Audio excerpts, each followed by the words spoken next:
glad that we finally get to do a stream together. Me too. Me too. This is going to be fun. And I'm so glad you ended up being available today because I was like, oh, I want to talk about this. I'm so tired of watching the discourse on these things play out and just being like, where to begin. Anyways, hello, everybody. Megan with Party Crashers here. Steve is still out of the office, but we are here with friend of the show, Blue. Blue and I actually met driving from Chicago to Detroit to go to the Bernie and Abdul rally for Fight Oligarchy. And now first full circle moment, next time we are seeing each other, I'm pretty sure, is here to talk about some news that came out today. I think anybody who watches our show is aware of Haley Stevens and Abdul El-Sayed. Yeah. But the CBC PAC, which is the Congressional Black Caucus PAC, has endorsed Haley Stevens. And I have not looked to see what the white left is saying as a response. I just know that it is not going to make anything any better for anybody. So Blue is kindly here to talk through what I think. So there's, I mean, I obviously am not an expert in this. I don't have like lived experience. And I think although the knee-jerk reaction is to be like, oh, the establishment, I also understand that there are a lot of complexities that like it's just never going to help for white people to think they understand why Black people are doing what they're doing. And it makes things so much worse. And you had sent all these videos which really put things like helped me understand like the Bernie bros and how like Mamdani, when there were, obvious hit pieces about him, to try to split him from the Black community, Mamdani would just address and move on. But his followers, his supporters would make things worse by keeping the fights going, keeping the arguments going. And like the white left really hurts itself when it does these things, in my opinion. So I wanted to have a conversation to really figure like what do white people need to fucking understand about these things, and how can we do a better job growing a coalition and building power instead of falling for these time and time again. Yeah, I think one of the biggest issues I think we have in politics and on the left in particular is understanding, and like this is this is gonna come off harsh, but like understanding why Black people don't trust white people. And I think that's like the crux of it right there, right? Like, and I think leftists struggle with this in particular because like in their minds, in our minds, like we're doing everything right. We believe in all of the right things, right? Like our economic beliefs and policies, our social policies are going to be the ones that are going to like push the movement forward, right? But I do think there's like a fundamental misunderstanding that like in ultimately, Megan, it comes from the fact that like history is taught by the it's written and taught by the victors.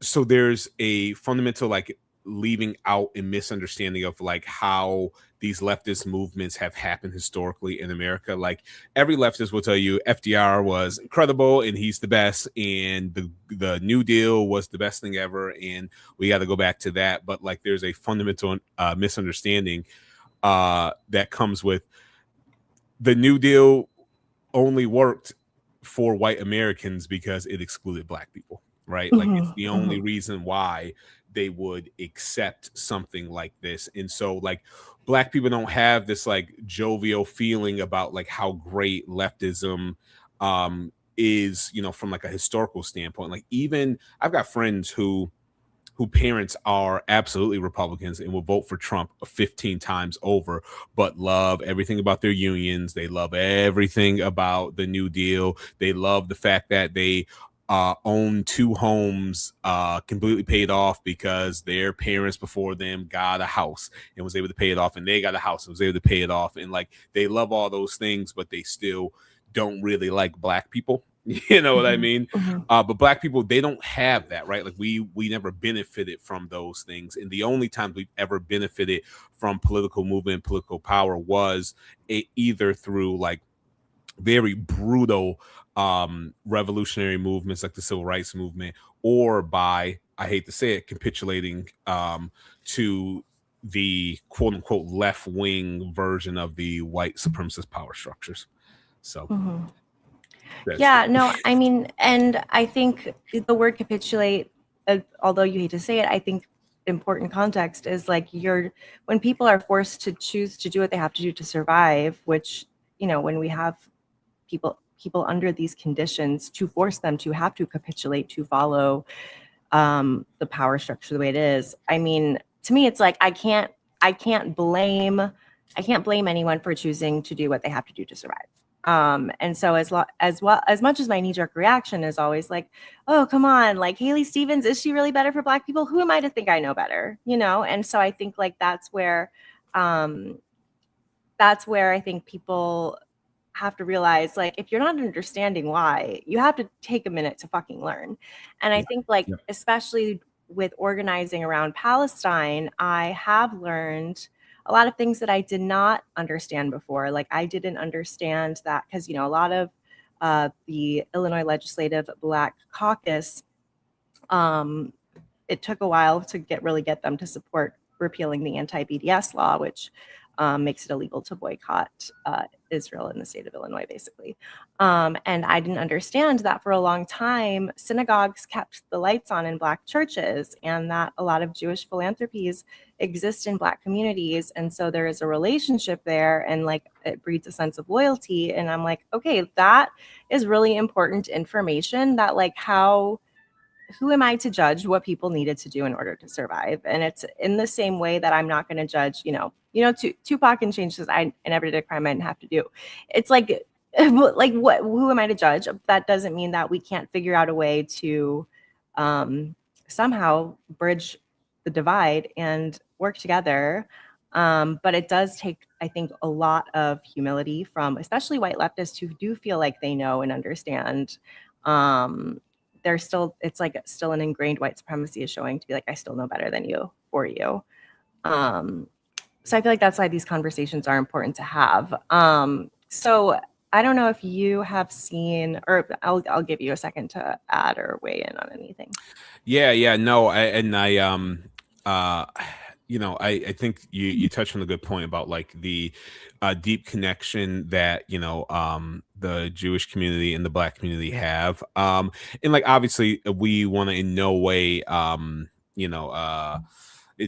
do what the right and with certain levels of the corporate democratic wing want to do, which is to say that the Jewish faith and in the Jewish culture is the same thing as Zionism, right? That's absolutely not the case. But like just in our connection to that community, I mean, when no one was fighting for Black people, the only white people fighting for Black people were Jewish people. You know what I Mhm. mean? So like there is, I think, also like a deep understanding that like a lot of our rights, I mean, Bernie Sanders, was being, arrested during the civil rights movement, right? So like there is a deep, I think, reverence in like understanding that we have historically that like when it all falls down, like the group of white people who have like a almost fundamental understanding of the plight of Black people in America are Jewish Americans, right? And like people of Mhm. Jewish faith. So I think there's a deep connection there. And like let's be honest, Megan, like people, Black people, white people, Hispanic people, Asian people don't know shit about the conflict in what's happening in Palestine. They don't. Mhm. Even I only recently within the last 2 years became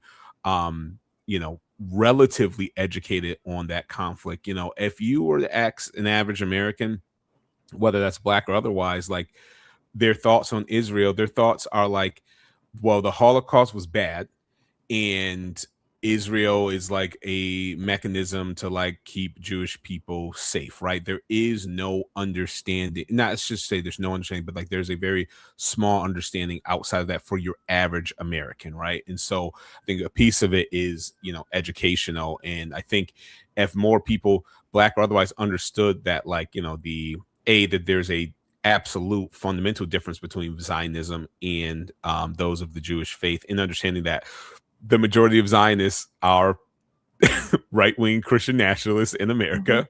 I think in that, the Zionist project is the same project that has been afflicting Black and brown people for all of human history. I think there would be a understanding that, like, that is the side I should be standing on. So I think there's a lot of levels to it, but I'll let you go ahead. But that's kind of like my perspective on it.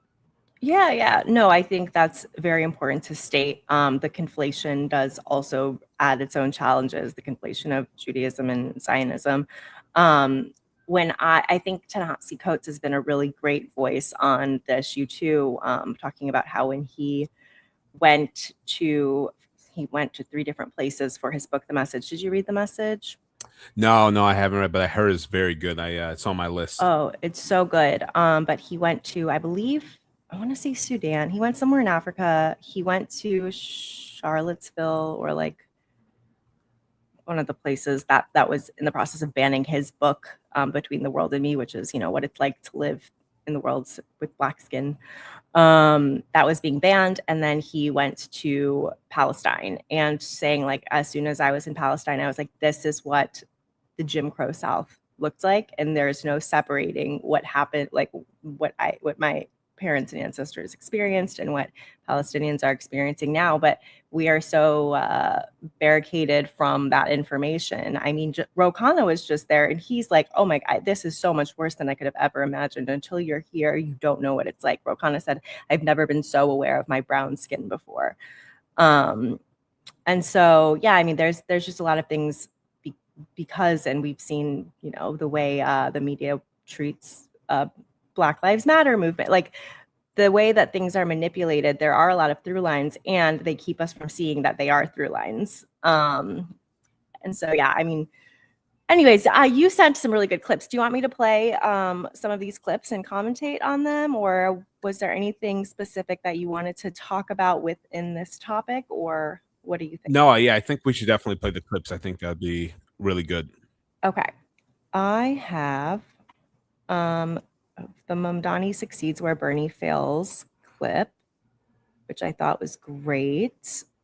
Yeah, these clips are from FD Signifier. If you guys watching have not tapped into FD Signifier, he is an academic.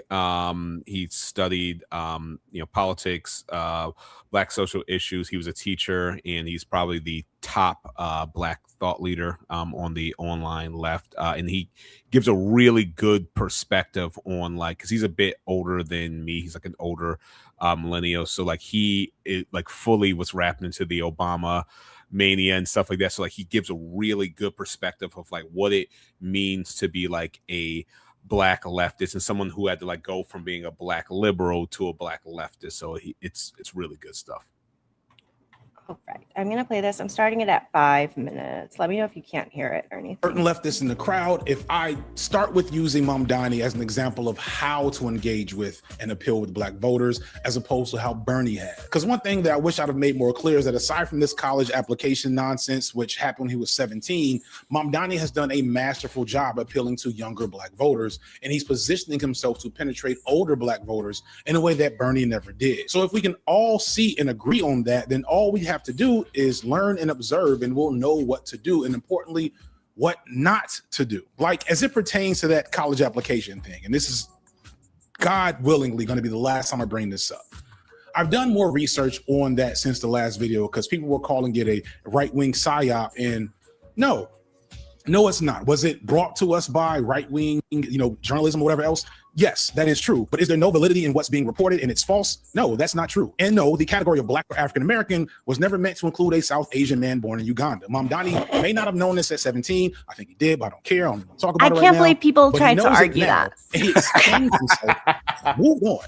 For the life of me, I do not understand why some of you felt like you needed to do more in defense of this than he embarrassing. did. Y'all are embarrassing. So many non-Black. So embarrassing. Why are so many white people trying to explain to Black people what college applications mean when they use the phrase Black or African American? This is a well actually asked argument Leave it alone. Because I need y'all to understand, and I wish this would have come across better. The problem here isn't the facts of the issue, the fact that he checked the wrong box. It's the conversation that spills out from it, how it derails and goes into areas that are unwinnable conversations for him and the left in general. The game that is being played isn't about Mamdani, it's about making this issue a debate in the first place. New York Times and Eric Adams know this isn't something that will actually hurt him directly, but what can hurt him is forcing this issue to be a regular topic of discussion for him in the media, and most significantly with argumentative non-Black progressives who don't have the discipline to not think they can explain the real meaning of African American to African Americans. I could go on and explain further why this is dumb and offensive. I went in on it on a live last week, but I actually immediately privated that live because I realized if I kept arguing with y'all about this,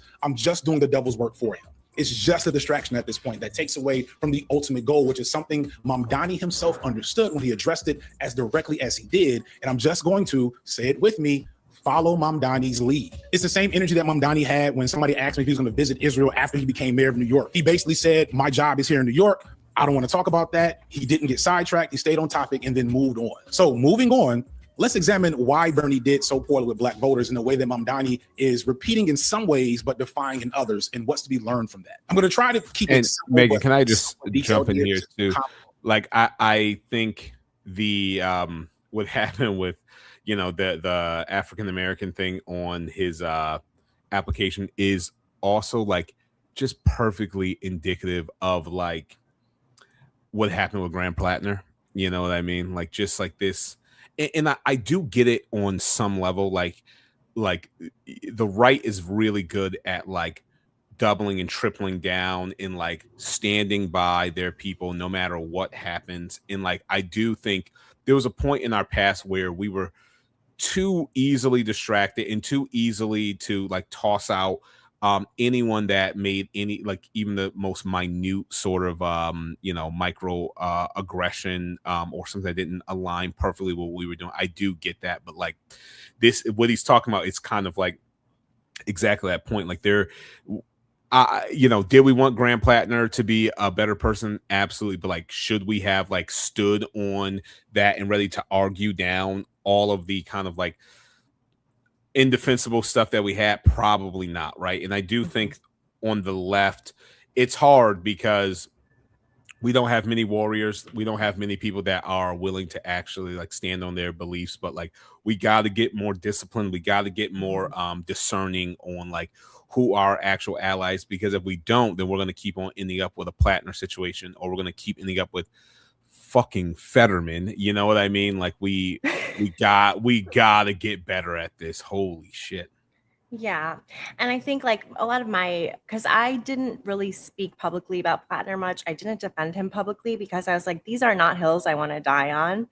Exactly. You know, these aren't hills I want to die on, but I do hope he wins, was where I was at. Yep. But then it was like, and being able to like see that unfold from like more, I wasn't neutral. And I wish that I would have been more discerning to not even privately, you know, talk about him. But when there is such a big vacuum in Democratic leadership, like that we're just being gaslit all the time. They're not talking about a genocide. They're not talking about, you know, how they are making money off of, you know, from ICE contractors too. Their donors are ICE contractors too. That they are being paid. You know, they try to talk about the affordability crisis. They don't take ownership of who funds their campaigns, which are corporations. And so when we have anybody giving us like a teeny bit of truth, it is like, oh my gosh, this is true and we can trust this person. And that's what people liked about Trump, though. They didn't really care how awful he was. They're like, at least he says what we're all thinking. And it's like, no, we're not all thinking that. Let's But that's what happens when we don't have real leaders. And it creates like a desperation for transparency and authenticity, and it gave him way more passes than he ever deserved, in my opinion. Yeah, absolutely. Okay, put this back on. Conversation, but the easiest answer as to why Bernie could not connect with Black voters is that the vibes are off. Bernie did not look or act the part of a political figure who was greatly engaged with and invested in the needs of Black people, especially your typical Black liberals, Black moderates, normal Black people that go to work every day, that aren't chronically online and aren't greatly politically engaged. The types of people that you might call a low information voter if you're really fucking stupid and low-key racist. This answer will probably frustrate a lot of you, so I'm going to try to be more specific. So I need you to actually listen before you react. All you react Andys that are gonna watch it, I need you to take your sweaty fingers off the mouse for a second and digest what's actually being said before interrupting the flow. Say all you want that Bernie marched in MLK in the 60s, which you all certainly do, but from the 70s till now, he decided to live in literally the second whitest state in the country. And Black people can tell, not based off his politics, which is the thing that I need y'all to understand, but the fact that he made no friends, no allies among Black political power brokers in his 40 years of public service, and no supporting Jesse Jackson in the 80s does not count. When Bernie Sanders emerged on the scene in 2016, most Black folks that were interested in politics did not know who he was, and that is a problem. The left complains a lot about Jim Clyburn, and rightfully so. He is awful and has done awful things to hurt progressive politics and underserved Black people so that they only can get scraps from Democrats after they've been offering way more than that for decades. But I need you to understand that he isn't able to do that through some magic scroll or even with the explicit backing and support of the Democratic establishment. He's in that position because he spent the last 40 years building a strong coalition among Black political power brokers all over the country and especially the South. As I said in another video, Clyburn has built a political infrastructure around him that gives him access to countless Black institutions. HBCUs, which are historically Black colleges, for those of you in there that don't know what that is, Black churches, Black Greek letter organizations, Black nonprofits, anyone who is in charge of any organization that collects and engages with Black communities is probably only a few degrees separated from Jim Clyburn because he has purposely built that infrastructure over his career. And it's that infrastructure that has made him valuable to the Democratic establishment because he then positioned himself to be the vessel through which those scraps that they give to Black people finally make it back in the Black community. Again, this is awful. Clyburn is awful, but his tactics are not. His tactics are what we need to be replicating because all he did was organize. And this is not something that Bernie did in Vermont. When Bernie popped out in 2016, it was immediately obvious that he hadn't actually been in community with Black folks since MLK in the 60s. The phrase, "whose man's is this?" was very appropriate. And his response to that phrase wasn't the appropriate response. Instead, he went and sought approval from Black celebrities and academics, people like Killer Mike and Cornel West. And this was very impressive to white people. Don't get me wrong, Killer Mike is very much loved and respected in Black spaces, but that's something that he's done over the course of the last decade. Because in 2016, he was not a super significant figure in hip hop. He was literally often called your favorite rapper's favorite rapper because he wasn't that popular. Run the Jewels was not being played on Black radio stations. His fan base was as white as his group mate. And Cornel West is pretty much the same story, respected by Black folks in the know and in academia or whatever, but invisible and insignificant to everyone except for the politically inclined and academic crowd. Eventually, Bernie did start making more efforts to get into Black spaces. He got interviewed by the Breakfast Club for like 15 minutes, but the whole time it was still obvious to Black people that this was not someone invested in Black people up to this point. And this is all without going into the not so great moments with Black Lives Matter on stage or saying that he doesn't believe in reparations multiple times without a very good answer. Instead, Bernie just kept insisting that his political goals would help Black people, and he just expected folks to be like, oh, wow, you know, healthcare does cost too much, and I never considered voting for a person who wanted free healthcare. Why not support reparations? Well, what do you mean by reparations? So what is your position specifically on reparations? I asked the question because Elizabeth Warren, Julian Castro, they've indicated they want to support. What do they mean? Now, why does it seem like this week you've been kind of dodging the reparations? Senator Harris and Senator Warren have both kind of spoken out and said that they agree with some form of reparations. Well, the question is, what do we? I'm not dodging the question. The question is, what do we mean? We really want to talk about what are you going to do about reparations? What does he mean? What do you mean?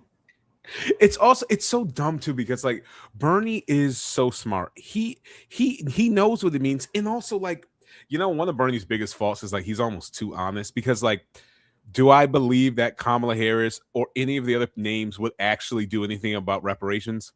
No, they will not. But they at least have the sense to lie about it. They at least have the sense to lie about it. You know what I mean? Like it's so frustrating, and so we keep losing on small pieces like that. Also, so like, frustrating.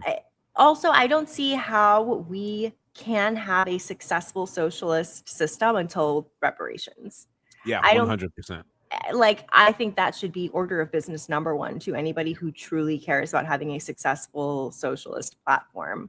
Yep. Because you have to change the disparity first. But like, and this is what I was getting to in the beginning, and FD talks about this a lot too. But like, Bernie understands the uncomfortable truth of it, which is white people, including white leftists, only want socialism if Black people don't get it.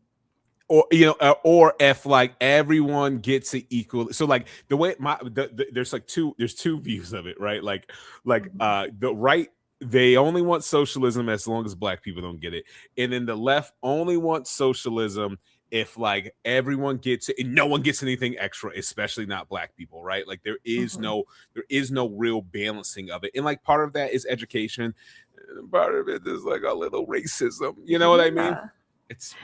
I think what people don't understand is inequity anywhere is inequity everywhere. If you are going to permit this inequity to stay, it is always going to keep popping. Like we cannot get all of the things we want until we make sure everyone can get it.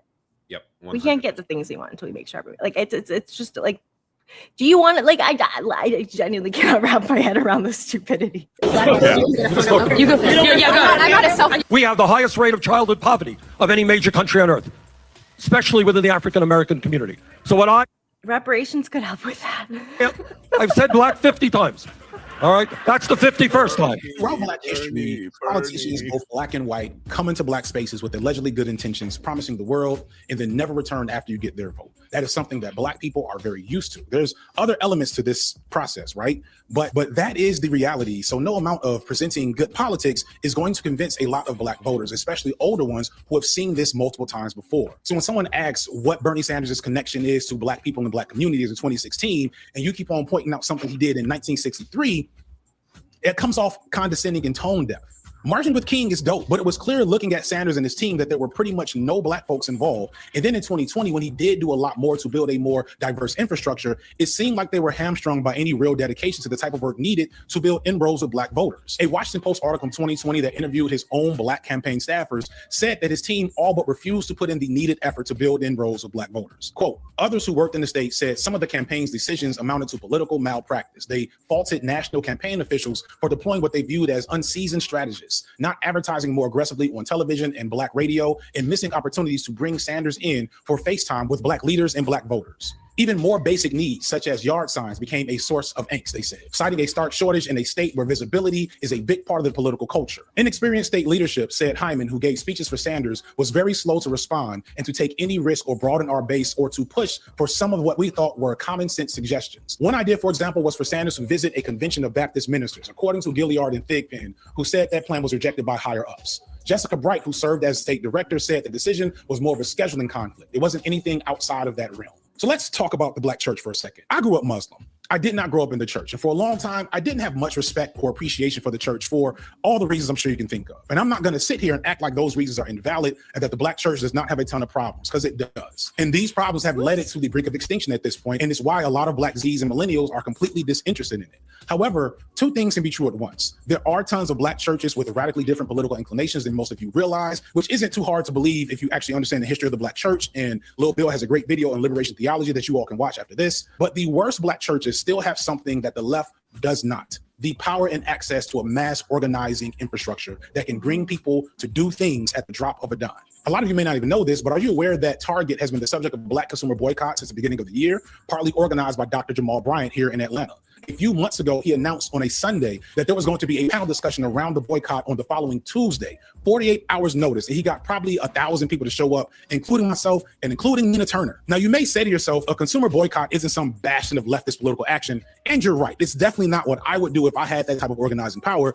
But I don't. And we need to respect that this is such an immensely powerful tool, both today and historically, that we've just given away because we think that these are unreachable and impossible to engage with. We're ignoring it because older black people are too conservative and low information voters. And meanwhile, Target is trying to figure out how it's going to survive in the future because of this boycott. And I'm sorry, I don't really think the black church is so much more conservative in 2025 than it was in the 1960s when it was leading a leftist movement. The black church has been the center of revolutionary action and resistance for black people since slavery. It's why so much effort has been put into degrading it over the last 50 years to neutralize its effectiveness as a legitimate and dangerous organizing tool. So my boy Sean the Black, who was nicer to my video than others, when he watched it, he made the mistake of thinking that I wasn't serious when I said some of you Gen Z, some of you do need to start going to church. Not everyone, right? Please don't go expose yourself to harm and entering religious spaces when you know you won't be welcomed and you'll be triggered, and engaging with people that are going to be hard to penetrate and deal with in those moments. I'm not asking for people to re-traumatize themselves by entering into a space that they think is harmful, but some of you can easily go to church, and you should, not to worship and save your soul or whatever, but to actually engage with the types of people that are going to be there, that are invested in community and organizing and progress and action, that are doing it without a leftist influence involved in what they're doing. That's where you might fit in. And I think some of the resistance here is because progressives tend not to recognize their own biases and prejudices against the wrong types of people that don't have good politics. And then you wonder why you can't build coalitions and why those same people vote against their own self-interest. When are you sure you're actually presenting their self-interest when you talk to them and engage with them? I can't help but look at what some people say they're building when they say they're building a people's movement, and notice that certain types of people aren't present in their movement. So going back to Bernie, the idea that he had time to talk about marching with MLK 50 years ago, but couldn't find time in his schedule to meet with church leaders in 2020 is damning. That's the wrong type of pandering. It's the type of pandering that shows you haven't been in community enough to update your pandering resume. It was the hello fellow teenagers of pandering. On the flip side, this is what high quality pandering looks like.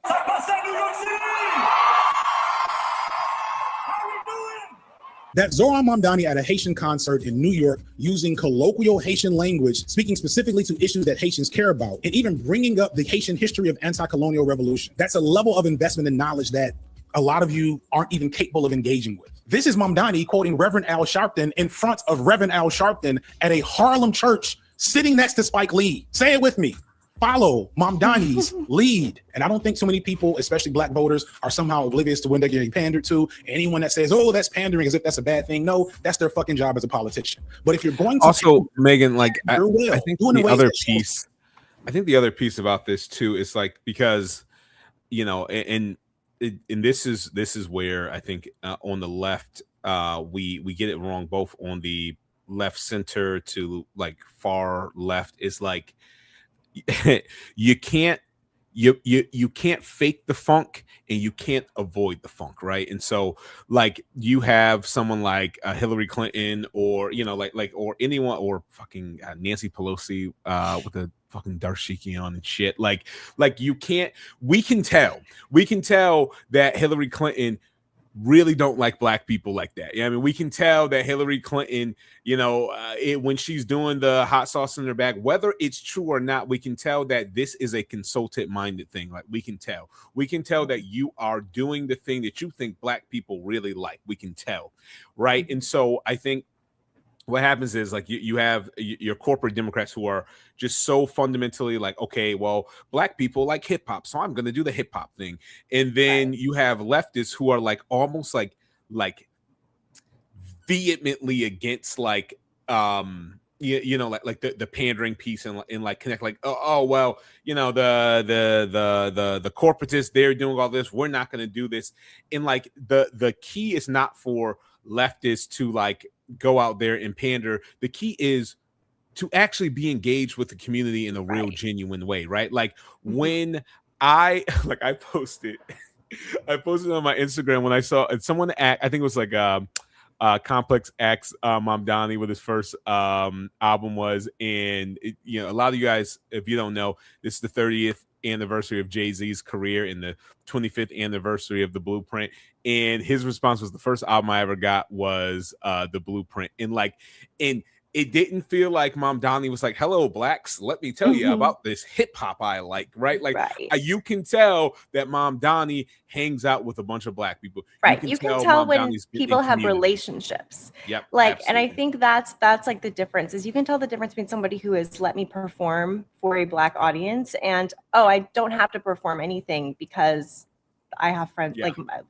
I have friends who are black, but like no, because like I'm just, and this is an extension of relationships I already have, and I don't need to do anything weird, fucking weird about it. Yeah. And you can just tell. You can absolutely tell. Like I got a friend of mine, one of my white Jewish friends, and he was like, oh man, he goes, I really think you like you heard that new Benny the Butcher? And I'm like, what? Benny the Butcher is from Buffalo, which is like an hour away from where I'm from. Why do you know who Benny the Butcher is? You know, but like that's someone who is actively engaged with community, right? Like and you can tell.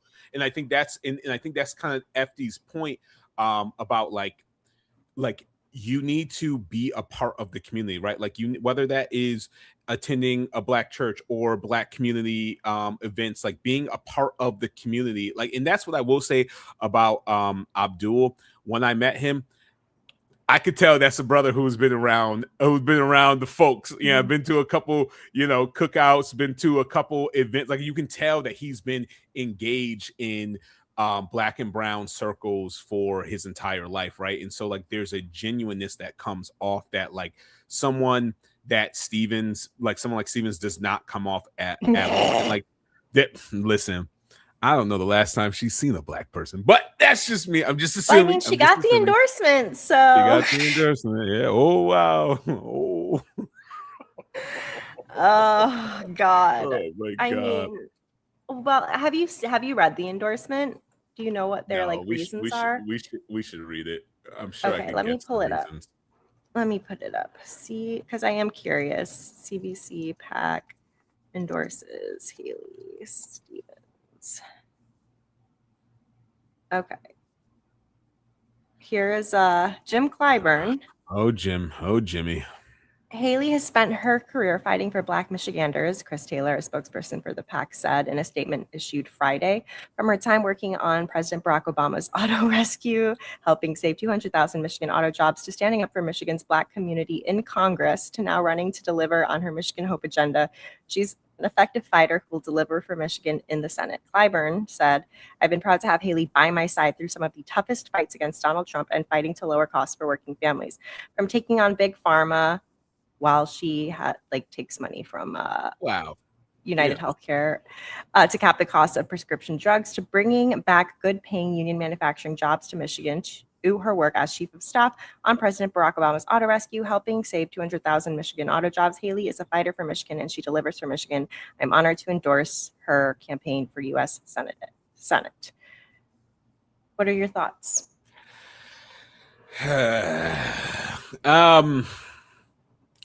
I think that we have to require more.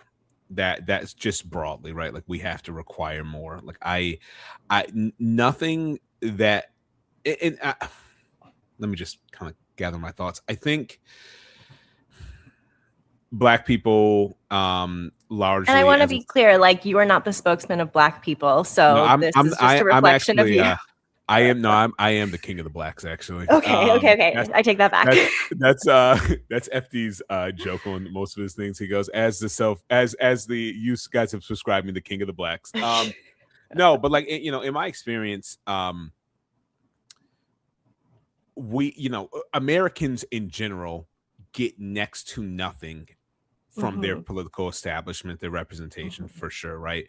But so whatever amount you feel like Americans get in it, how small it is, you can just shrink that down to next to nothing for Black Americans, right? And so I think there's a extreme pragmatism that the Black electorate has when it comes to these things, right? Like I think it's because like so much of like Black existence in America is like from a survival technique. Like we don't have the luxury of these pie in the sky ideas, right? Like because when Trump does evil shit and Republicans do evil shit and some Democrats do evil shit, it directly affects us, right? So like we don't have the luxury of being like, oh well, hopefully maybe we'll if we pie in the sky, we'll get this thing, right? So I think that like when a prominent Black leader like Clyburn comes out and he mentions the work that she's done that has actually fundamentally helped Black people in Michigan, I do think that probably rings true. I think the help on the Obama thing, although I don't think it's as powerful as it once was, I do think it does ring in some people's ears for sure. And also, like I think there is a and I think this is something that anyone is going to have to come up against, right? Like there is a fear that I think some Black people have when it comes down to trusting POCs that are not Black, because there's that saying that not all skin folk is kinfolk, right? And I think there's a long history of like other marginalized groups, other minority groups, like happily throwing Black people down the river to obtain some semblance of whiteness, right? Like, so from that standpoint, I think there's always some reservation. And of course, right, like you can also go like, well, but white people are the ones doing the thing. But like when they are endorsed by someone that like Black people trust and has delivered on things that have actually made Black people's lives better in a real fundamental way, like I understand why this is important. I think the problem is we have to want more. We have to demand more, right? And I think there is a cynicism that all Americans have, but I think especially Black Americans, that like this is the best that we can do. And like I fundamentally reject that. I absolutely reject that. We need more. We demand more. I'm gonna be honest with you. As fundamentally good these things that Clyburn is saying that, you know, Stevens did, in as much as it probably did help those Black communities, it's fucking piss in a bucket. It is piss in a bucket for what Black people and every American deserves. You know what I mean? And I could see, even if, you know, there are Black people who are like, this is not that important, or this was a long time ago. Like I could see them being like, yeah, but like, is Abdul going to be able to get those big ideas done? I don't know. And it's going to be a hard fight. And so if I were to give him any advice, I think most leftists need to have the big plan, but also like what are the small things that we can do, that are achievable. That's what I thought was like really impressive about Kat's campaign, who, you know, I you know, Kat's one of my best friends. I worked on her campaign with her, and that Kat Abadizaleh, for those who don't know, who Abadizaleh, ran in Illinois District 9. Very big deal. Also had APAC all up in her grill up against her. So you have seen the front of the fight. And there was for a while people saying black people don't, you know, the Black community doesn't know who Kat is, or all of the things that they would say. Yeah, no, exactly. So, exactly. And it is difficult, I think, to break into those communities, especially in a small way. And that's where like the institutional politicians have like a leg up, right? Like they have had years, like someone like the person that won, Daniel Bess, has had years to be in those political circles and work with those Black community leaders. So like people kind of know him, right? So like but I guess I say that like what was really great about Kat's campaign was the fact that she did focus on that mutual aid hub, which was like a actual physical fundamental thing that could touch. Like this is a thing that was done, right? So like even if you can't get me Medicare for all, I know that you have the ability to get these things that are going to make my life easier right now in the moment. And so I do think this is probably a useful tactic. Am I pissed off about it? Yeah, I am. But I think more than anything, like, I mean, that's not to say like Jim Clyburn is a very impressive and powerful political mover and shaker, but like, and this is kind of like my issue, and I know this is kind of what we are talking about when we talk about like the issues with white leftists and Black people's business, is that it's not someone is giving Jim Clyburn the boss call that like this is the white centrist that we are backing, right? Like that's happening. There are white power structures in the Democratic Party that is sitting down with Clyburn and going like, all right, who's going to push our agenda? So like, as powerful as Jim Clyburn is, if the white power structures in the Democratic Party wanted Americans to have health care and to have housing and to get money out of politics, the call would be made for Jim Clyburn to be endorsing Abdul, but it's not. So like, as much as white leftists want to talk about like, oh, you know, the Black caucus should know better, they should know that this is what's better for them.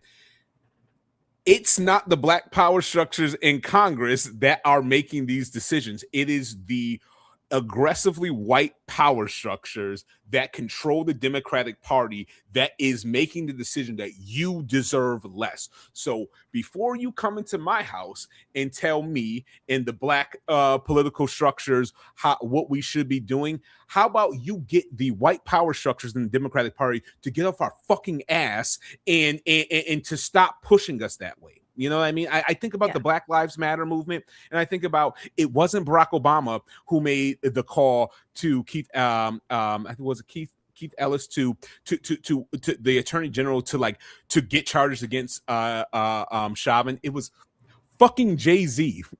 You know what I mean? Like, it wasn't it was Jay-Z. It was someone fully outside of the political structure, right? So like, that's kind of where my frustration comes in, right? Like, if the white power structures wanted us to have more, we would have more, right? There would be no conversation about Jim Clyburn, not supporting the candidate that would actually do good for Black people. That's, I think, my overall thesis on this. And I think also, I don't know if we have time to finish the video. I see that Andrew is backstage, but he did bring up that Clyburn did endorse Mamdani. So, I mean, I think it's like, if you're gonna take the risk of going against the establishment, you better fucking make it worth it. Yep. And I'm not saying Abdul hasn't, we love Abdul here. Everyone's pro Abdul, but like, sometimes people have to pick which battles they're willing to fight. Absolutely, 100%. And the thing about, and I know we got to bring on the next person, but I will say, like, I imagine that endorsement, and this is just my speculation, came from the fact that like Mamdani has been deeply rooted in the Black community of New York City, and in the political structures. And on top of that, Mamdani had to show that he was undeniable. You know, it would be embarrassing. And exactly, it would be embarrassing to not support him. Right. So, I mean, as you said, we have to demand more. And if not, like, some people they have to save their asses to keep whatever power they can to demand more when they have a chance to. Which is why I will again reiterate to the white left, shut your fucking mouths and don't commentate on threads about this endorsement and make it fucking worse for all of us. Stay out of Black people's business, y'all. We got this. Me and FD, we got it. Well, thank you for being the spokesman of Black people. The mayor of the Blacks. That's what they say. The mayor. I'm the mayor. Thank you for coming by. I appreciate you. You can stay on if you want to for a bit. I also know you probably have to work. I'm going to bring Andrew on stage. Capitalism. Uh-oh, I don't want just me. There we go. Hi, Andrew. How are you doing? I'm good. How are you? Good. This is Blue. Andrew. Blue is just here to talk about, because the Congressional Black Caucus PAC endorsed Haley Stevens today.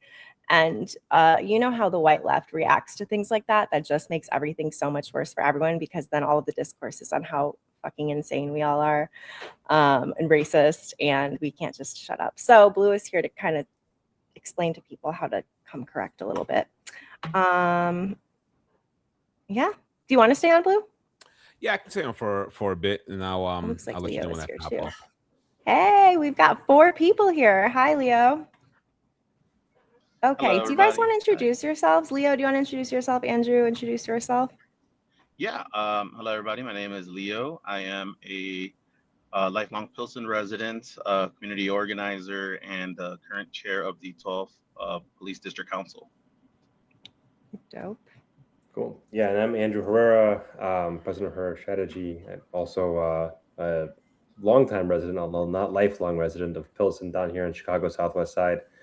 And yeah, Megan and I have worked together on a couple campaigns, pro-Palestinian human rights and anti-Epstein kind of fun stuff. So excited to be here. Awesome. Yes. Guys, I'm Blue. I'm the host of the Blue Broadcast, which is a stream on Twitch. I've been in Chicago for about 2 years now. I worked on Cat Gonzalez's campaign as the outreach coordinator, and I've been involved with politics since I was 12. So I've been doing this for a long time, you know. Okay, so now that everyone knows each other, and I'm Megan. Usually I have this show with Steve. Steve is out of office, so I'm trying to keep things going, and I honestly don't think I'm doing that bad. You're doing great. Oh, thanks. I was fishing for that, so thank you. Okay, let me pull up some notes. So first things first, this Tribune article, one thing that I've been kind of tracking are these op-eds that are coming out up against the left. Like the more we get into these primaries, and I thought the Tribune had some interesting things to say because Chicago politics are weird, and I don't know if that's going to change, but we're going to talk about that. Okay, sharing screen. How do I get rid of that? No, I don't want, go away. Okay. Oh my God, this is so annoying. You can't see it, but I have annoying things. Okay. So basically, this whole article talking about, you know, all of these terrible leftists who are winning, and blah, blah, blah. But then it gets to how this does not work in Chicago, and it uses, okay, I'll read this part over. So far, the Democratic Socialists of America's success has been confined in large part to deep blue city districts. Meanwhile, in suburban areas and in statewide contests, establishment Democrats generally are winning against progressive challengers. Chicago saw its own version of this dynamic in March in the hotly contested and crowded race to succeed retiring Rep. Jan Schakowsky in the 9th Congressional District. The bomb-throwing influencer, did she ever throw a bomb, Blue? No, she did not, and she's Arab, so that feels racist. She's also not she's a journalist. You would think the journalists at the Tribune would know that because they're also journalists. God. That does feel racist. Jesus. Yeah. Okay. Yeah. She won portions of that district in Chicago's North Side lakefront neighborhoods, but suburban vote gave savvy Evanston Mayor Daniel Biss the win. Yeah, he won by 3.5% of the vote, and he didn't get almost a single vote in McHenry County. So, you know, it's so funny because if this was the other way around, it'd be like, you know, Daniel Biss really knew how to speak to rural voters, and like that's important as it's such fucking bullshit. And also, listen, guys, he's not savvy. He had a lot of people doing dirty work for him in the background 100%. that if they were not doing that, he would not have won. So don't give it to him, please. No, absolutely. God, but that's he is my best your friend, so I'm a little Congress sensitive. now, so you know, Daniel Biss, we're still friendly with you, though. Don't worry. 2 years. What is clear is that centrist Democrats he's your mayor, haven't mounted much of a fight. The DSA candidates, and they don't fight anyone, though. That's the thing. Centrist Democrats don't fucking fight anybody. No, that's the point. The DSA candidates and those in their ideological camp have an identity and an energy none can mistake. Medicare for all, taxing the rich, ending aid to Israel, blah, blah, blah, blah, blah, blah, blah, blah. Okay, so then it's like, you know, good luck with flyover states. I was reading this and it's like, you know, talking about how nobody in Idaho would want this. And then the next op-ed I found was an Idaho paper saying Jesus would not endorse the DSA. I'm like, well, clearly in Idaho, they're afraid of it too. So I don't know. And then, of course, it ends, take as just one example, liberal Jewish voters. How many of them will be willing to swallow sufficiently hard to vote for someone who was justifying the butchery of Hamas on October 8th, 2023? Not so many, we'd wager, rightly so. Okay. So thoughts on this piece that the Tribune thought would be so important to publish? Well, just quickly, you know, and I'd love to hear what Leo thinks about this because Leo is kind of much closer to the left, I think, than to the streets than I am, and I think there's the Tribune is betting that there's going to be this kind of like reactionary backlash against Brandon Johnson that's going to lead to a wave of kind of conservative wins in Chicago. And I think one of the things that's interesting in Chicago is that because we have nonpartisan elections for the municipal spots, the Democrat Republican thing and the kind of binary goes away. So everyone's kind of all over the map, and it's kind of, you get like a Susana Mendoza who was basically a Republican, right? But she's running as a Democrat, or she's running for mayor, and you know, it all gets kind of confusing. So in a way, though, it's nicer because we get to think about, well, we should at least be able to think about politics a little bit more holistically and thinking about what's actually going to happen. And I think that on a stylistic level, sure, the Trib may have a point. Like politics here is always going to read a little bit differently than it does in New York, than it does in the coasts and what have you. But ultimately, people are facing the same issues. And I think when centrists are talking about progressives or DSA or whatever, they're always talking about what we can't be. But at the end of the day, people still can't eat. People still can't afford their houses. We can't breathe outside right now. You know, we have all the same problems, and people want to vote for people who solve their problems. And ultimately, the left is the place that has answers, and the center is telling you all the reasons we can't solve your problems. So, I think that, much to the dismay of the Chicago Tribune editorial board, the left, however you want to define that, is going to continue to be a really powerful force, because we're the ones who are actually trying to solve problems. Mm-hmm. Yeah. I'm sorry, Leo, go ahead. No, yeah, I mean, to that point, I think that, one, it's not surprising that the Trib editorial board would drop this. And I mean, traditional media is always going to defend money interests, right? And it doesn't make sense for them to take the side of, the people. And with that, we see these candidates that are coming out and really pushing people first agendas, and just, making sure that your neighbor is okay. And I think that's super important, because we have, these centrist folks who are telling us like everything's okay, and even when things are not, just vote a little bit harder. We have the right that is always telling us, everything's fine, but really it's the person that's starving next to you that is trying to steal the food off your plate. So people opening up their eyes and realizing that we're all in this struggle together is really pushing these types of candidates forward. So it's but we're not going to get that. We're not going to get, traditional media to admit to that, not anytime soon. So I think that, non-traditional media, podcasts, Twitch, all these people are going to be super influential and crucial to us getting our messages out to just the regular people, because, these platforms are blowing up, sometimes not for the best reason. We have people like our Cicero friend over there, Nick Fuentes, but for the most part, we have some grounded folks that are doing some amazing work, and opening up platforms for people to come and speak and share their message, and then it really humanizes all of us. Mm-hmm. Yeah. No, I definitely agree. And Andrew, I think to your point, I just wanted to kind of add to that like unfortunately the left is not the only one with answers, right? Like we're the only ones with correct answers, but the right is also giving answers. The answers are that the blacks and the Hispanic individuals in this country are stealing all of your goods and resources, right? Like, and I think kind of to your point, the reason why a political mover like Trump and the far right are able to dominate so hard, because you're absolutely correct.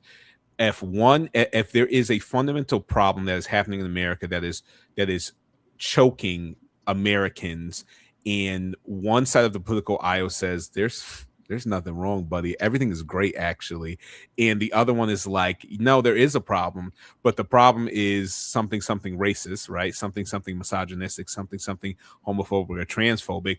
Well, there's only one person addressing the problem, and that's where the left, the progressive, the leftists have to really push hard to give an answer to that, right? Because otherwise we're going to keep getting far right actors winning in these spaces, and obviously none of us agree with that framing, but like you can empathize with a starving American choosing to go with someone that is at least giving some semblance of an answer to the problem, opposed to telling you your stomach's not grumbling. Actually, you're not losing your house. Actually, the economy is great. Actually, so that's, I think, my perspective on it. Mm-hmm. So okay. So I want to get into the mayoral race. I'm curious. Brandon Johnson, only 14% of Chicagoans want him to seek re-election. He is a progressive mayor. So, we do have a progressive mayor. I am wondering if this is because he can't get things done because the establishment won't let him. I'm wondering if, he just isn't really good at what he's doing. Like, what is going on that he has such a low approval rating? And are they going to, and I'm sure they are, oh, Steve is calling me, and I'm sure they are going to use this as like, but look, you got a progressive and it didn't work, so here you go now. What are your thoughts on yeah, just how he's been doing, because he has had some really good wins, I think. I mean, he's not Mamdani, but he's had some good wins. What is going on with that? I'll take that, Leo. So I mean, I've been a critic of Johnson from very early on in his administration, and it began with the 60-day shelter stay for the new arrivals when they were getting bussed in from Texas and Florida, and they had to do this weird, leave the shelter, reapply, go to the landing zone, wait for them to call you, and maybe you'll get back to the shelter that you were at, where you're already building community for these 60 days. And I think we're all in the same mindset of, community does provide some sort of safety. So you get to know these people that you were bussed in with, you build a little community there, and now you potentially move. So we were pushing back against that. We tried to reach out to his office, to administration, after several failed attempts. We did a little sleepover at his house with a little invitation saying, Brandon, come sleep outside with us. And, pushing back on how can you propose a safety plan when you're evicting people. And so we were pushing back on that. But looking at the whole landscape right now, I do think that it's going to have to be another vote blue no matter who. In this case, vote progressive no matter who, because it is hard to swallow me voting for a Susana Mendoza, a George Cardenas, or any one of these other people that are coming out. What I think is impacting, I think it is a lot of uncertainty, right? He's a first-time mayor. He is a organizer / activist / teacher turned politician. And I think that not everyone has the tactfulness. I think it was Alder Taylor who said we weren't ready for the fifth floor. Also pretty early on in the Johnson administration. And I think there's some truth to that, right? We need people to be in these spaces that might have this organizing and activist background, but are ready to turn those into tangibles, policies, because then we have, aldermen who are just screaming and grandstanding versus creating actual material changes and changing these conditions that are on the ground, right? Or we have potholes because we're too busy thinking about other things that might score us some points. So ultimately, I do think that we need to really look at, as a movement of who we're propping for these positions and make sure that they are grounded and ready to turn from, movement leaders into movement supporters and backers. Because that is the only way that we're going to be able to change actual material conditions, because we could do mutual aid all we want, but if, the system is still collapsing upon us, we cannot really survive in it. Mm-hmm. Yeah. Do you want to talk about should we talk about who else is running, or do you want to talk about the alderman races first, since you brought that up? Because one thing about John's, I don't know, and I only moved back to Chicago not even a year ago. So I'm like very new to the, what's going on here, and I live in the suburbs, so I have no idea. But I do also hear that the aldermen that are a lot of the reason that he isn't able to get things done. So comments on that and thoughts on like important races such as your own, what people should be looking for, and what are like Blue was just talking about, we expect too little from our politicians. We really need to raise our standards, and we need to give people are afraid of dreaming too big. We can say Medicare for all, but that seems so intangible. So what are the things that are actually tangible that we can promise people that they can expect and that they can hold people accountable to? Yeah, I mean, I've often been told that I have like pie in the sky ideas, but I really think like basic material changes within your ward are so crucial and necessary, right? Public bathrooms, those could help so many people, but we refuse to fight for them because they might not be popular, because a neighbor might say, oh, well, someone that's unhoused is going to live in there, or someone's going to do drugs in there, and then we're going to lose X amount of votes. I don't think that is the case. I think we stand by our principles and our values. And I also think that as a movement, we cannot be scared to put demands on our allied politicians, right? We helped get you in office. So if you're not listening to the demands of the people, then we're going to help remove you from office and put someone else who will. And I think that everyone takes, left on left critique as something negative, but call-ins are always welcome. Call-ins should always be happening because that is the only way that we stay, true north and true to our values. Yeah, I think that's right. Politics is messy, and it should be something that we're all participating in. And if we're all participating in it, you better believe if somebody's unhappy, they're going to call it out, and like that should be something that's expected.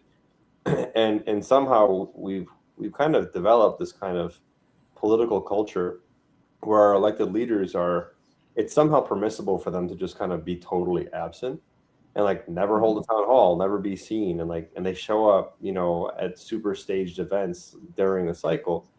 And so I think that, yeah, that's just to say that this idea of like look at the Tea Party and the right wing takeover of the Republican Party. Those guys hate each other. There's so many camps there, they hate each other. But they still line up and they vote for the same candidates. They kind of understand they have like an overarching ideological project. And for us, I think like kind of the point that Leo's been driving at, and one of the areas where I think our politics really overlaps the most is this idea of like community at the center of everything. Like the question we should always be asking ourselves is, how are we strengthening community? And those little amenities, like my neighbors, the 2 doors down, they sold their house and they had this bench. They would always be hanging out there. They're always in the front on the sidewalk. They're just hanging out. And it was like it brought so much life to the block. You always knew they're going to be there. And it made me so sad when they moved because it's like an empty corner now. It's a void on the block. And then I was talking to another neighbor, like, well, I want to put a bench out in front of mine. He's like, oh, you can't do that. The vagrants will sleep there. And I was like, first off, there was a bench for like 15 years next to my house and it was fine. And like, how is that the first And time? Also, who cares? Who cares? If somebody saw somebody sleeping out on the sidewalk, Good. It's not hurting. So, that whole thing. But it is about community. And just one more quick thing, just your question about Johnson. I think that part of the problem is he hasn't really been consistent. He's kind of pissed everybody off. And so like one of the first things he did is he gave the CPD, the police department, a record raise, which everyone was kind of confused by. And the cops still don't like him. Like they were always going to continue hating him. And so from a political perspective, that move didn't make any sense. Like just own it that the cops are not going to like you and deal with that relationship. Don't try to kind of sweeten it for them. And then at the same time, being mayor of Chicago sucks. Like it's very difficult to be the mayor of any big city, and especially one that has a debt crisis like we have. And so you're always going to be dealing with cuts. You're always going to be dealing with kinds of things that are going to piss everybody off, and it becomes a messaging exercise. And also keeping your base together and mobilized. But the problem is Johnson won in such a multi-way primary, and then he ran against Vallis, who's just like a cartoon book villain. So you don't even totally know where his base is, and it becomes very easy to start pissing a lot of different people off. And I feel like there were a lot of little pivots in there. And so like the 60-day thing with the refugees who were coming over here, that was unnecessary, and it didn't end up doing anything. But there was a lot of political pressure on it because so many people were mad. But it also wasn't the problem of our making. It was Texas and Florida just shipping people here in shipping containers and dropping off of them in like suburban malls. Like it was disgusting. And that narrative got completely lost in Chicago. And then when he starts talking about that, it sounds like he's making excuses when he's actually explaining the situation, which is correct. That this is an intentional crisis trying to sink a progressive black mayor of a major city. Like it's no accident they chose Chicago, but still the way the crisis unrolled, like he should have just been like, hey, these are human beings on our streets. Are we going to let them freeze to death in the wintertime? Of course we're not. But he said we were going to, right, with the 60 days, even though he didn't actually let that happen because he has a soul. And so there's a lot of these things that just kind of created, everyone's been annoyed at some point in the past 4 years, and it's not a great place for an incumbent to be. But and the last thing I'll say on this is that Marty Quinn, who is one of the powerhouses in City Hall, one of the last mentees of Mike Madigan, he just announced he's retiring recently. And in an interview, he said that Johnson absolutely has a shot, absolutely a path to victory. He says, don't snooze on CTA and don't snooze on the DSA. And I think it's particularly in such a crowded field, there's a clear path for the mayor to to get to the runoff. And once he's in the runoff, like Leo's saying, if it's Johnson against Susana Mendoza, there's not a question in the world. You know, if folks don't know Electric Susie, you know, look that up on YouTube, because it's shocking. And no person of conscience should ever vote for her. Yeah, I'm looking it up on YouTube right now, but go ahead. Yeah, and I think similar to Megan, like I'm new to Chicago politics. You know, I don't even technically live in Chicago because Daniel Biss is my mayor. But what I think, you know, so I don't want to speak out of turn, but I guess what I will say is I think the fundamental difference with most progressives and someone like Imam Dani is his masterful use of communication, right? Like I don't want this to kind of sound simple, but like I think on the left, our major issue is that we do not know how to utilize the bully pulpit. Like you when you're in these positions of power, you have the most powerful thing, which is the attention of the entire electorate, especially in position like a mayor of a major city. You know, if your caucus or constituents are not doing what they're supposed to be doing, are stopping the progression that you promised that people voted for you for, then it is time to use the bully pulpit to force them into submission, right? Like there is every single day I would be using my communication apparatus to put on blast what these politicians are doing to stop you from getting the thing that you need, right? And I think that's what Mamdani is really powerful at doing. I hate to say it, that's what Trump is really powerful at doing. Like these, and I think this. I was watching something, but someone was saying like the biggest thing that they learned. Oh, it was you, Megan. I was watching your stream yesterday, and your friend Brittany was like, the thing I learned about people on Capitol Hill is that they're cowards. That every last one of them are cowards, right? And they can be easily bullied and influenced. And I think that we need to, as progressives, if we're going to get our agenda done, we need to not be afraid to bully and call out and push our political quote unquote allies into doing what's good. And that is not to say to disparage them, but you are keeping our electorate hungry. This thing that people want, you are stopping that from happening. So I need you to come to the front of the congregation and explain to the millions of people that need this why you are keeping it from them.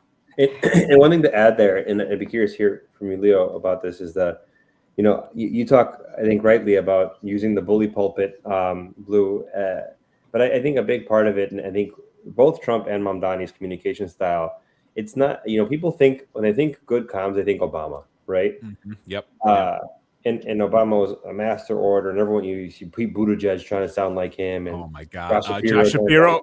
Yeah, crazy.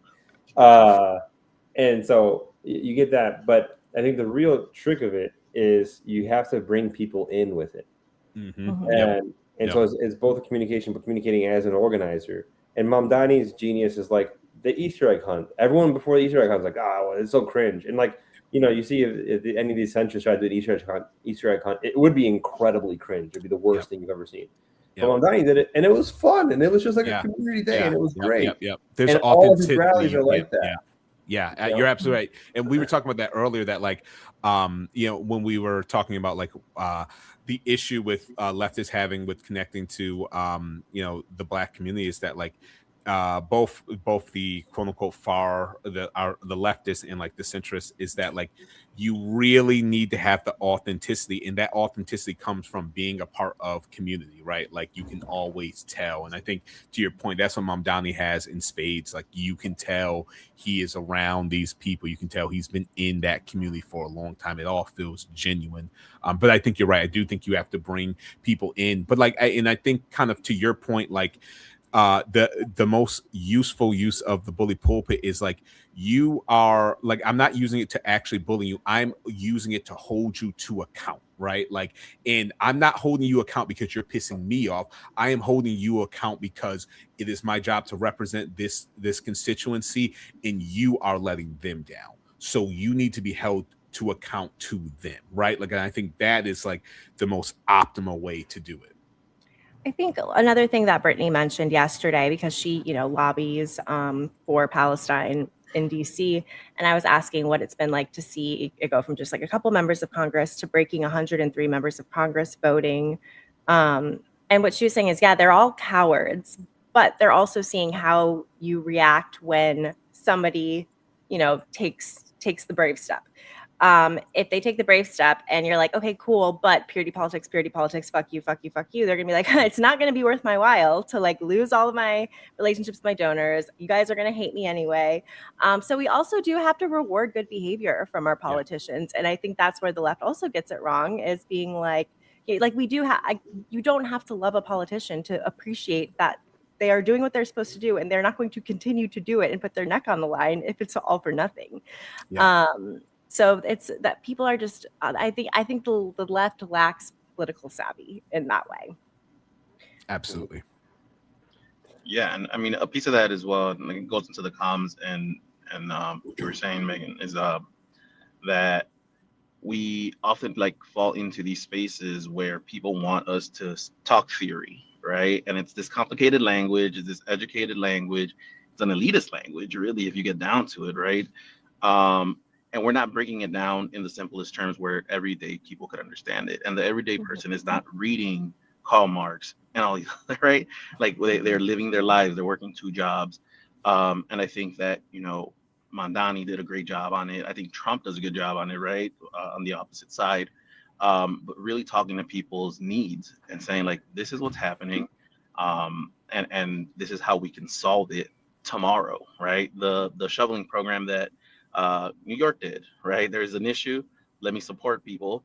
We're going to pay regular people and we're going to solve this issue. That is such an easy fix. You save money in the city budget and you pay regular day New Yorkers to do something that is going to support their neighbors. So I think like that accessibility needs to be primed and pushed so hard by our movement. Mm-hmm. Okay, we have Electric Susie here. Let's check her out, and then we'll look at the contenders for this race. Okay, share. Are we ready for this? I don't know. Wait, let me. Is that better? Nope, that's not better. There we go. Okay. Thank you, Mr. Speaker. Ladies and gentlemen, today marks the end of a long and difficult journey for me on the issue of the death penalty. Many of you may recall that I was one of the last members in this chamber to pass an expansion of the death penalty. In fact, there was no issue that I was more passionate about than that one issue. Throughout my entire life, I've been a staunch supporter of the death penalty and a firm believer in the justice it serves and the punishment it represents for the worst of the worst in our society. I still believe that to be true. I want to leave no doubt that I feel no compassion or see any value whatsoever in the lives of the truly guilty on death row. I could administer the death penalty myself to a cop killer or a serial murderer and sleep like a baby at night if I knew without a doubt of their guilt. As a matter of fact, I believe that our current manner of executing the guilty in Illinois is much too compassionate and shows respect for life where the killer had none. I believe that a sanitized death is too kind and that the guilty should die in a manner much harsher, truer to the crimes that they committed.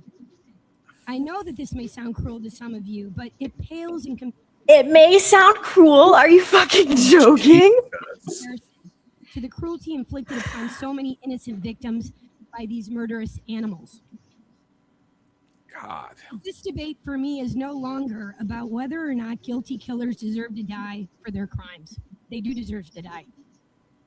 They do. What the fuck? Literally what the fuck? I have too much to say about that. I mean, I know this is just what is wrong. What the fuck is going on? Wait, so you're not going to vote for her for mayor? I might. I'm thinking about it, but I think we are so far. I know this was 7 years ago, but this is still the mentality. People have such a punitive mentality, and you cannot address harm with more harm. You cannot dehumanize any population with that is authoritarianism. That's the baseline of authoritarianism. So yeah, people are murderers and they're still humans, and dehumanizing any population is not going to make that go away. It's also, it is so crazy. 100%. 100%. And it's also always disproportionately black and brown people. 100%. Like you had whatever his name, Sergeant or whatever, Burge, John Burge, and he like tortured confessions out of like 300 people. Like, come on. No, she's running. Is she like okay? So she's running. She's the comptroller. Yeah. How did she get that? What is happening? This place is crazy. Illinois is crazy. She's like an old Madigan person. She was a Burke person, actually, an Ed Burke person. But she was in that old machine. And Burke was the one who supported her run for state rep. Okay, cool. Now we have Quigley. Tell us about Quigley. I should know more about him, but I don't. Hey, Quigley's whole thing is, he congressman of the 5th congressional district, covers most of the northwest side, way out into the suburbs. He in Congress has been like a foreign affairs specialist. Particularly, he's a veteran of one of the branches. I don't remember which one, but he's a big like military defense guy, all that kind of stuff. He's been an okay congressman, honestly. He's okay on most issues. Kind of a very awkward guy. It just feels like I think certain politicians run for office as a way of gracefully bowing out. Like they can't tell themselves they're going to quit for some reason. I don't think this man has any shot at becoming mayor. He flirted with last time. He'll have money, he'll have some support, but I don't see him making that. All right, but his logo is pretty impressive. Yeah, okay, let's see. It's like a hockey stick. Oh, hey, that is kind of cool. Yeah, it's pretty kind of fun. Okay, we can give him that at least. Okay, who else we got? We've got George Cardenas. Dude, George is the worst. Okay. The slightest of love. Crooked guy. Yeah, there was some social media pages years ago that would follow him around. Just because he was just so bad. So his claim to fame. So he was the alderman of 12th Ward, right now. Yeah. 12th Ward is like McKinley Park, Brighton Park, just south of us here in Pilsen, and he basically built a giant asphalt plant in his own backyard and then moved. What? That's not funny. That's not funny. What? Yeah, so if you like run at McKinley Park, which is like one of the prettiest parks on the south side, if you run there in the morning at like 5 a.m., you can't breathe because they're mixing the asphalt. And like in his own block, like he's like blocks away from that. And anyway, that dude he's got to be like one of the most personally disliked people in City Hall, I think. And then he had taken a ton of money from the family that owns Matt Asphalt, a bunch of them. So he got paid off basically. He's also like he pays like $2,000 a month to like lease his car for the past like 20 years, and he charges it all to the political account. He's given his brother a bunch of money from his political fund. I'm pretty sure. A lot of shady stuff with like how he moves political money. He's one of the old HDO guys, the Hispanic Democratic Organization, which is like the old daily machine. Basically, he was a terrible alderman. His ward hated him, and so of course he failed upwards and became a board of review member, which is how do we let people fail upwards? Nobody knows what the board of review is. So if you got enough money and you get your name out there, boom. At the board of review, you get like 40 people that work for you. It's like one of the last true patronage jobs or positions left in the state. And so he ran one of his employees against Leader Ma, and ran another one against Julia Ramirez, who's now the alderwoman in the 12th Ward. And so, yeah, he's basically somebody who's always abused power. He's somebody who is corrupt, poisoned his own community, and now wants to run for mayor of Chicago to further enrich himself and poison us all. It's so insulting. It's so insulting that like that is the way the system is set up, so people like that like actually can throw their hat in. It's so disgusting. Okay, this is fun. Okay, tell us about Matthew Brewer. You know anything about him, Leo? He's just a rich business person, right? Yeah, that's pretty much as I've looked up on him. Yeah. Okay, cool. Not worth it. All right. This guy may run, is what people are saying, right? What's his deal? Who? Oh, isn't that the Secretary Alexi of State? Giulianis. Alexi Giulianis. Yeah, that guy. Yeah. Well, Alexi's in it, man. There ain't no maybe. I was gonna say. He's running ads for Secretary of State, but they're only hitting Chicago. It's like crazy. Okay. So he's got like $25 million in the bank. Look, I like Alexi. Like on a personal level, I think he's a nice guy. I think his whole thing is okay, this is my attempt at a 60-second, hold me to it, 60-second background on Alexi. Okay. Alexi is the son of wealthy Greek bankers who had, I think it was called Bridgeport Bank or I think it was Bridgeport Bank. But they had a bank, it failed during the financial crisis. As it failed, it had given a bunch of really bad loans out. And so there was a bit of a scandal around it. They were very politically connected. And in that moment, Alexi had he had like half a foot out the door of the bank because of the family bank, but he had become what was he? He was the treasurer, right? Leo, you remember? Yeah, I believe so. Yeah. So I think he was the state treasurer, and he was really close with Obama. And so when Obama was running for state senate, he got the Greek business community to donate really hard, really heavy by Obama. They'd never really been engaged before, so he raised a lot of money from Obama. Obama goes to the U.S. Senate, same backing. Alexi ends up kind of riding his coattails to treasurer, becomes like the youngest ever. But then this whole bank scandal blows up in his face, and he steps out of public life for like 10 years, until he runs for Secretary of State. He wins that. He gets Chewy's and he gets a bunch of progressives. And then he's been decent. He's done some nice things. I think he did deals before him. He's done some like he's more accessible. But what gives me pause, and he also hired a lot of Latinos, which is something that rarely happens in state government. So a lot of people look favorably on that. What's a little kind of uncomfortable is the donations that he's getting, and he's getting it from like all of the billionaires. I mean, he's getting everything. So he's got a lot of trade unions locked up. So like operating engineers are getting him millions of dollars. He's getting really significant money from a lot of different trade unions. So their support is clear under this. And then he's also getting a lot of support from like basically all of the local billionaire families or billionaire families who have heavy interests in Chicago. And it's it's just hard to get excited about the guy who's taking all of the money from all of the billionaires.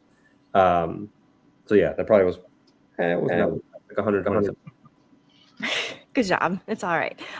Well, that's the thing with Chicago. I feel like it is just so. I mean, you could say the same thing about New York, I guess. And New York got Mamdani and had a lot of wins, but Chicago, to me, I always say Chicago Democrats, Illinois Democrats are still more conservative than Texas Democrats. If you saw the list of Texas Democrats who voted to end aid to Israel, it was like basically all of them, minus like 3 or 4.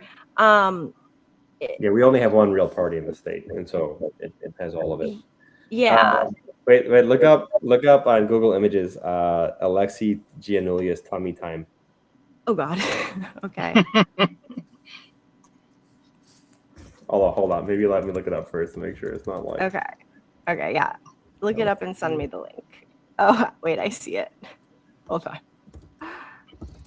This man is he's a thirst trap, and he loves being a thirst trap. Oh no, it's not this. Yeah. And then that's so why. He's so silly with that. Okay, no, look up Alexi Giannoulias thirst trap. It's better. Oh God. Okay, fine. The thing is, like, people like him with that much backing in a place like this win, and that's what's like. Do you think he would win? Like, do you think he could win? I think he's the favorite. I think everyone thinks he's the favorite because the thing is that like nobody hates Alexi. Yeah. Like some people really like Alexi, and maybe just for aesthetic reasons or whatever. And nobody hates him, and he has $25 million. And so that to me like really sets him apart there. This is so cringe. What the fuck are you doing, guy? Oh my god. There's the one that just came out recently of him like doing a backflip into the lake. He's looking swole as hell, man. Like he whatever the bodybuilders do, like they're cutting the weight down or whatever to get all trim. Like he's cutting right now. He's got too much time and money on his hands, it sounds like. Oh, God. Okay. So what should people be looking out for? Like what do you want people to know most importantly about the mayor race? And then we can talk about the alderman races. What do people got to know, Leo? I think it's always vote your values, right? That sounds pretty easy and pretty corny, but I do think that you don't succumb to pressures of your allies and all that. Like Andrew said, I think Alexi is a clear front runner in a lot of spaces. However, I find it a little hard to trust millionaires and multimillionaires and people who don't really grow up in similar struggles and understand, what it is to have to fight for dignity from government and from the people that are supposed to be representative of you. So there is this level of mistrust there. Like I said, just with the current. I'm just going to say fuck that guy, but. And possible candidates, I do think that at this point, I'm leaning again to Brandon, even though we have some stuff to talk about. But I do think that, encouraging, progressive voices and leftist voices to have those call-in moments with Brandon before we get to this election time is going to be key, or else we're just really running the establishment Dem playbook again. Yeah. I mean, go ahead. Sorry. I would just say quickly, in terms of what people can do right now, the early campaign time, before people have really staked out a position on anything, is the moment, like if you're an activist, if you're part of some kind of collective or group or whatever, like now is the time really to be making noise around the issues that you care about, because the platforms haven't really been defined yet. And if you can get meaningful support around your core issues, you can help shape people's platforms. So it's never too early to start pushing people on specific platform priorities. Yeah, I mean, the thought of having like another rich person, we already have Pritzker, and he'll probably run for president or whatever. But even thinking about the quantum data center, how much South Shore is trying to fight the quantum data center, and they say like Brandon Johnson has tried, but he just does not have the political capital to do anything about it. We get another billionaire, millionaire, whatever, and there's no chance of fighting things like data centers, like things that really hurt our communities and benefit corporations, in my opinion. So like, people stay away from this guy, please. Don't buy his bullshit and his disgusting thirst traps. Okay, now. Not you hating on the baddie being the baddie. That's great. Yeah, damn. It's baddie on baddie. All right. Sorry, It's Alexi. baddie Change my mind. Change my Sorry, mind, he's got a babe, 10-pack. That changed my mind. I don't know. He can change my mind. Go guy. for it. I'd love to see it. I'd love to see it. I mean, okay. Not to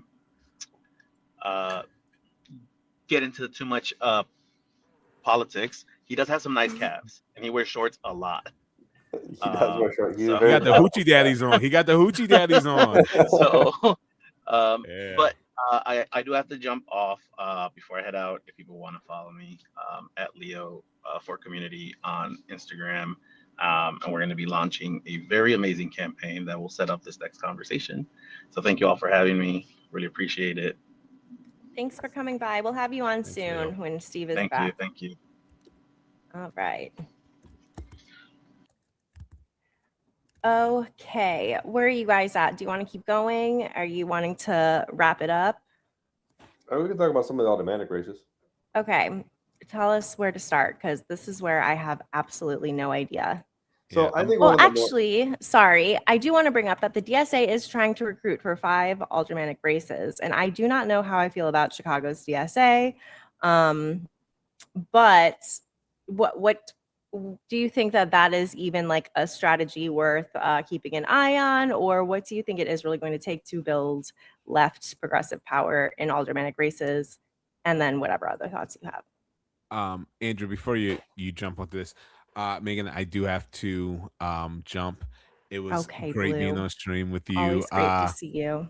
Andrew, it was great being on stream with you. Hey guys, follow me. I'm on Instagram at the infamous Scott Blue, and then X and Blue Sky at President Blue. I'll be streaming later tonight on Twitch, the Blue Broadcast, and then my YouTube, the Blue Broadcast channel, aka the BBC. I'll see you possums later, and have a good rest of your stream. All right, bye, Blue. Thank you. Oh no, there you are. Okay. Okay, so the alderman races. Let's Yeah. go on this. In terms of DSA, like, I mean, I don't know. I haven't really organized with DSA or in proximity to them in a long time. I mean, full disclosure, like I was really involved in municipal politics up until about like 2019. We lost a kind of tough race here in 25th Ward, and so since then I've been more focused at the state level, the county level, and I think DSA is mostly focused really on city politics. And so we just haven't overlapped that much. What I will say though is that I don't know about this strategy of just like interviewing folks to run, like recruiting. I think candidate recruitment is always a part of politics and always part of party politics. Petitions go out in like 2 weeks. So it's a bit late to be interviewing people. Because my sense is if you're still kind of putting a public call out for for candidate recruitment at this point, you haven't started the process, or you're at a point in the process that you don't think that you have any viable candidates. Yeah. And so you're just kind of running somebody at that point on like vibes. And how are you going to properly vet people too? Like, right. Yeah. And that's the problem you run into. And particularly in this moment with like Plattner and all that, and like wherever people are on Plattner, I know where you're at. Like the thing is, there is a vetting problem there. Or there's like this dude was like a raging alcoholic for like 10 years before he like in the recent past. And so you're gonna walk into a bunch of liabilities there. And even if you're a Plattner stan, at the end of the day, you got to say the message is the important thing. Like, we're lifting up our movement, and that is not your most fail-safe messenger, right? You got to have somebody who's not been spending a decade blacking out with PTSD and all these other things that are going to create the possibility for what happened to happen. And honestly, like, they got lucky in New York. Like, Mamdani, like, it's like if you grew a fucking movement candidate in the lab, that's what you get. And so, but those people take cultivation. Like, Mamdani didn't just happen. Like, he's been in politics for like 6 years. I mean, technically, he's been in politics like his whole life, if you think about it. But like, he's been in electoral politics for at least 6 years, running campaigns, being a state assembly member, like a state rep, doing all the things. And so, like, if DSA is serious about that, then they need to be taking a step back and saying, like, how are we, cultivating candidates? Yeah. Now, that said, I've run organizations, and like, you get into this kind of panic moment where like, I have a terrible incumbent and I have a base in this ward. We can't not run somebody. But the problem that you run into there is that, like, okay, then you're attached to a bad person potentially, and not a bad person, like, but a bad candidate. And most organizations will just eat that. They'll just be like, well, I guess we got to stick with them. It's too damaging to change course. But really what's damaging long term is sticking with a bad candidate. It's better to ditch a candidate. And so because you lose credibility and all those kinds of things. So I just reacting to that, I think it's an incredibly risky thing to be recruiting a candidate days out from the petitions launching. Yeah, and to your point, I mean, we saw with Graham Plattner, now they're trying to attach Abdul Sayed to Graham Plattner and say, you didn't listen to us about Graham Plattner, now you need to listen to us about Abdul. Like, really, it was not the hill worth dying on with Graham Plattner, a non-vetted person, because I would say that the two of them are night and day in many ways, other than their platform. So they're always going to try to fight the platform. Don't give them easy ways to weaken the overall movement, which I I worry that is what could easily happen. What alderman races should people be paying attention to? I don't have like a list off the top of my head, but 25 is going to be a battleground. I think our boy Leo here is going to have, something to say about that in future visits. But 12th Ward is really interesting. Julia Ramirez, I think, is a great person. I think she's had a good first term. She is, now going completely against what I just said, she is somebody who just basically picked up the mic and was just like, okay, somebody's got to do it, I'll do it. Sometimes you get lucky, right? And so she beat George Cardenas's pick to succeed him. And then, and since then, she's, I think she's been very responsive to the community. She's gone out, she's met with people. She takes her job very seriously of representing her neighbors. And interestingly, recently, I think it was CDOT, the Chicago Department of Transportation, they decided to, or CMAP, one of the C's, they put bike lanes in on Archer Avenue, and Archer Avenue is one of the most dangerous streets in Chicago. Some of the highest pedestrian deaths, cyclist deaths, like all kinds of. It's just like heavy truck traffic in residential neighborhoods on a thoroughfare that's it's 4 lanes, 2 on each side, but it's too narrow for that. So there's a bunch of side swipes that are happening to the cars, all up and down. Terrible stretch of road. So they built these protected bike lanes, and they cut Archer down to 1 lane in those areas. To calm traffic, because people are also flying there. Like semis are doing like 45, 50 miles an hour on residential streets. And since then, she's been getting attacked by people being like, "You took our parking spots," which is very frustrating. From like I'm a cyclist. Yeah. I bike down that stretch of Archer all the time to the office,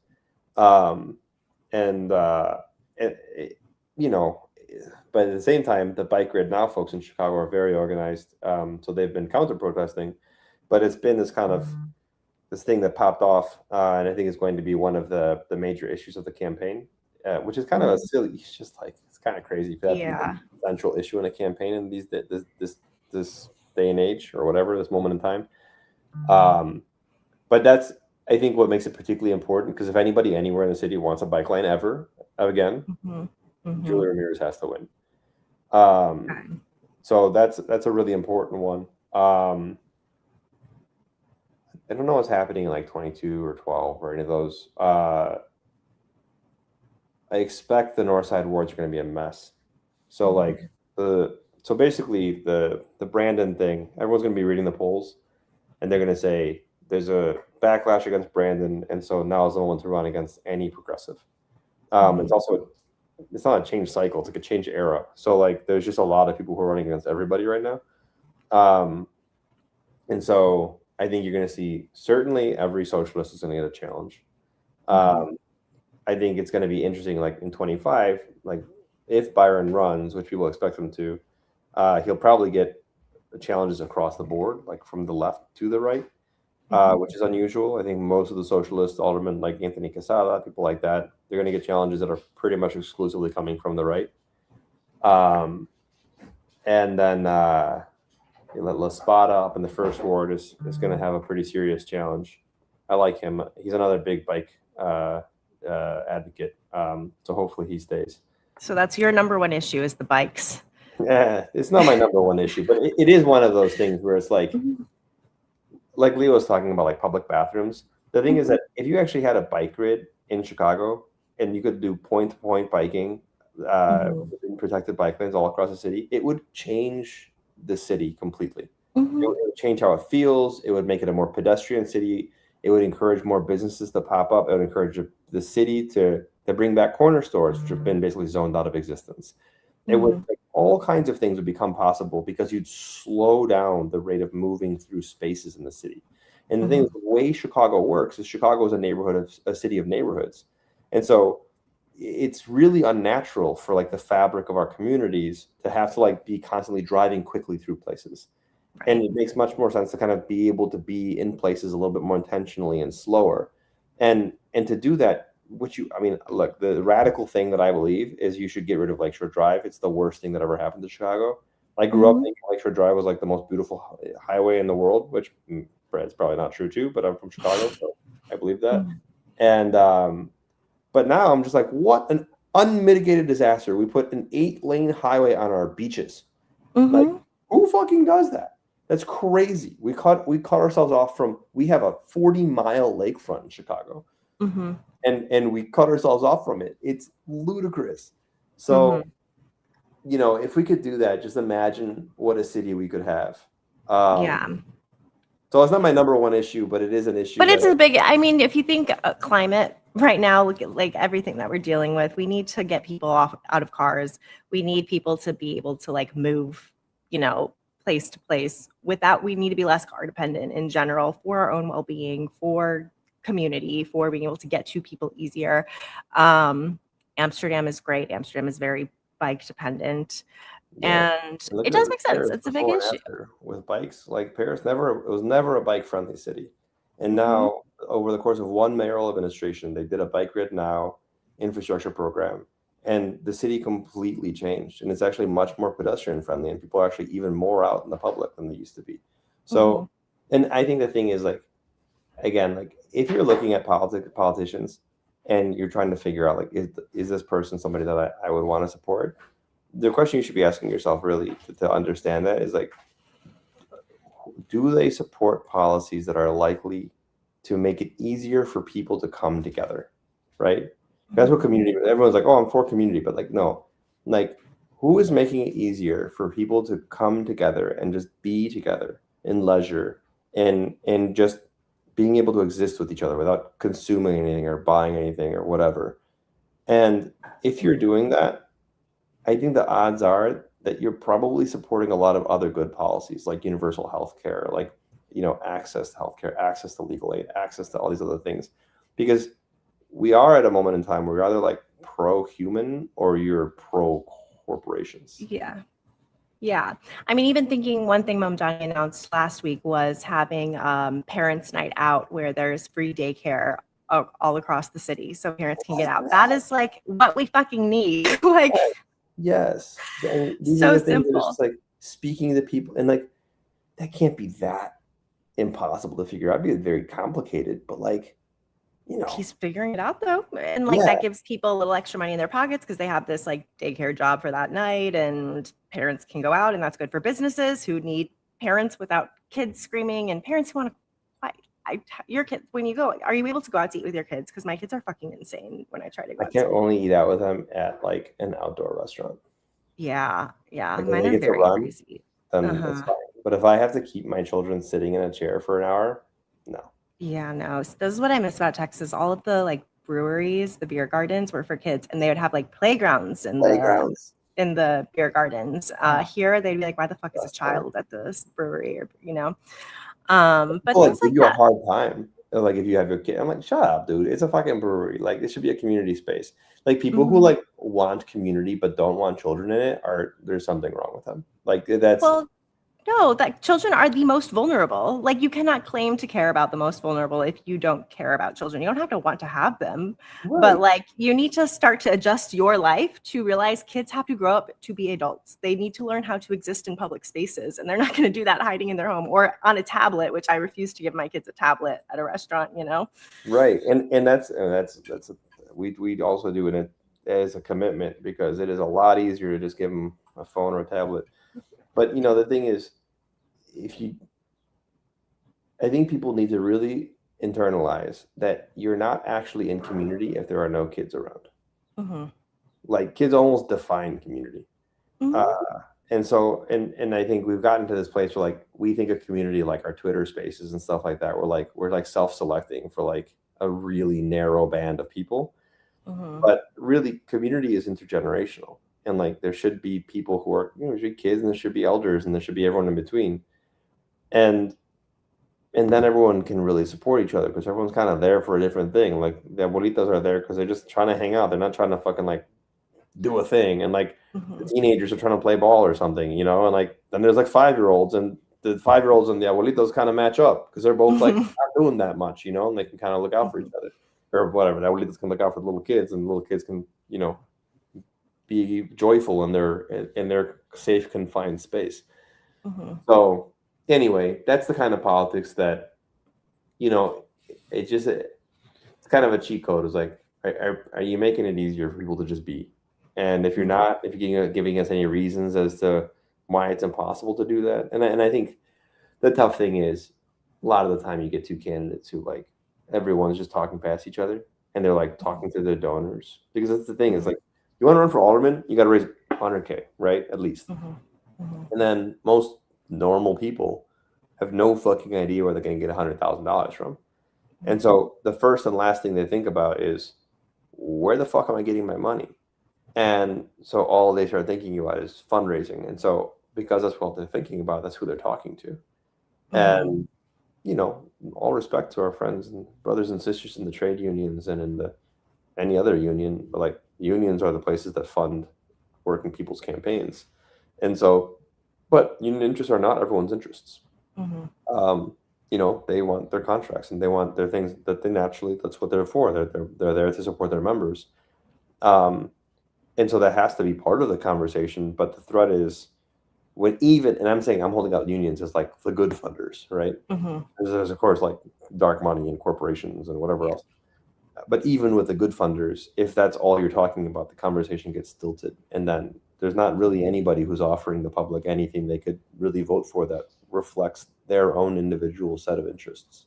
What do you think, I guess it's going to be different neighborhood to neighborhood, but what do you think most people are concerned about with the upcoming, like what are their top issues in the upcoming elections? You know, I was thinking about this because I was like, education, and I hate this like list. Like, I mean, everyone talks about it. What are the top 5 issues? Like education, safety, and I'm getting polled all the time now. Like, what do you give me like 12 options? What are the top 3? And everyone's platform is going to look the same. Like they're going to say, you know, like everyone's like, oh, I'm for like education and good jobs and safe streets. And fucking okay, whatever.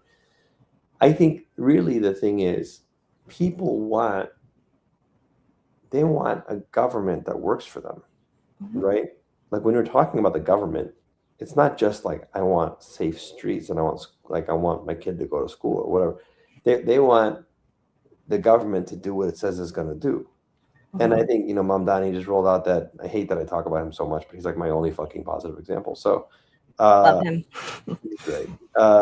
And so like he rolled out this new program of like, basically I think he made a play on Doge, right?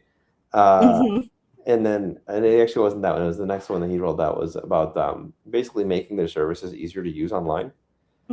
And like that is the kind of right way to be thinking about. And like what he did was the first thing, one of the first viral videos that he had in running for mayor was the halal carts, and not even the halal, but, you know, all the food carts. And he was talking about how expensive it was to get those licenses, and the fact that it wasn't even the city getting the money; it was like middlemen who were holding on to the licenses that were jacked at the prices. And then, like, those are the things that it drives people insane. People hate that. And then he comes in the office and he does, you know, Leo mentioned the shovels. And like people just want, like, if my street is flooding, I want to know somebody's going to do something about it. And even if that doing something means calling me and asking me to get a bucket, I need somebody to coordinate what the fuck that response is. And like that is what people want. And that's what people like in Illinois, in Chicago, it costs $36,000 to replace a lead service line, which is 6 times the national average. Jesus. And nobody in the water department can explain why or what the cost drivers even are. And the only thing they said was labor, because they love telling us that it's the unions. But our prevailing wage for a plumber is $95 an hour, which is actually lower than in Indiana, which is like $100 an hour. And their cost is like $8,000 and ours is $36,000. So, and the reporter kept asking questions and they just stopped responding. He was like, I don't know. And so like, that's the kind of shit that you're just like, oh, well, we have more lead service lines than any other city in the entire country. We have so many lead service lines that the federal government actually gave us a waiver. They're like, we're one of the only cities that doesn't actually have to get rid of all lead service lines by like 2030 or whatever it was, because we've got too fucking many. And despite that, the city's not doing anything about it. And like, I mean, you know, with all respect and love to Mayor Johnson, you know, we've got a guy out there who's talking about youth violence and like, you know, it's all about environmental factors and all these kinds of things. True. But at the end of the day, lead poisoning leads to a marked increase in youth violence because it's a neurotoxin, right? And So you put it in little kids, especially, and they get more violent, and because they're confused and they get frustrated and all these things. And so it's like it actually is a social justice issue. It actually is a child. Yeah. It actually is all these things. And despite that, successive administrations have done jack all to actually get rid of the lead pipes that are poisoning all of our city's children. And like, you know, and that's just one issue.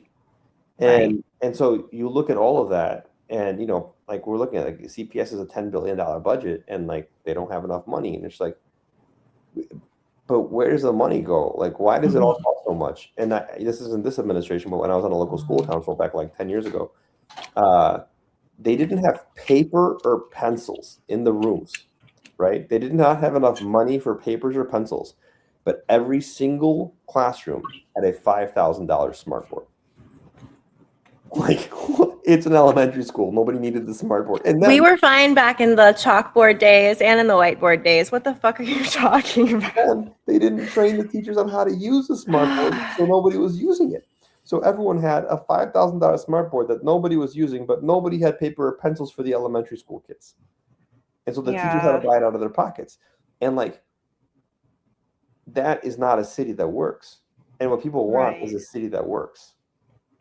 So, you know, I think really the platform is like, you know, top issues, It's the things that kind of, but I think everyone misses that. What do they say? You miss the forest for the trees. Like they're looking at those trees, those planks. It's like we don't have the luxury to not look at the granular level. Like the thing about Mamdani is you can tell he got to know the people of New York, so he knew what the issues were. And when people have these like broad platforms, it's like, do you actually know any? Like I cannot imagine Alexi here actually knowing what day-to-day people are fighting. You know, probably not. And you know, he's got a great political strategist that's worked for him for a while, and so I mean, his messaging will probably be pretty good. But the thing is, and I got to go here in just a sec. But the you know, the thing is that I do think like it has to be the broad message is the top line. It's like it has to be like, I hear you, I see you, and I'm going to make the city work for you. And that's kind of what Mamdani always does, right? He's like talking everything about comes back to New York. Whether they're asking him about Israel, he's like, why would I go to Israel? I'm focusing on New York City. I'm the New York City mayor. Like everything goes back to this is my job. Of making life affordable in New York. That was like his central premise on everything. And then, but like, yeah, like you said, everything laddered up and down because then he could talk about any of the fucking things at that point. Like you can drill down per audience, but it all comes back to you got to be able to afford to live. And that's the same shit here. And part of that, and he gets this, is that like you shouldn't have to pay to go to the park.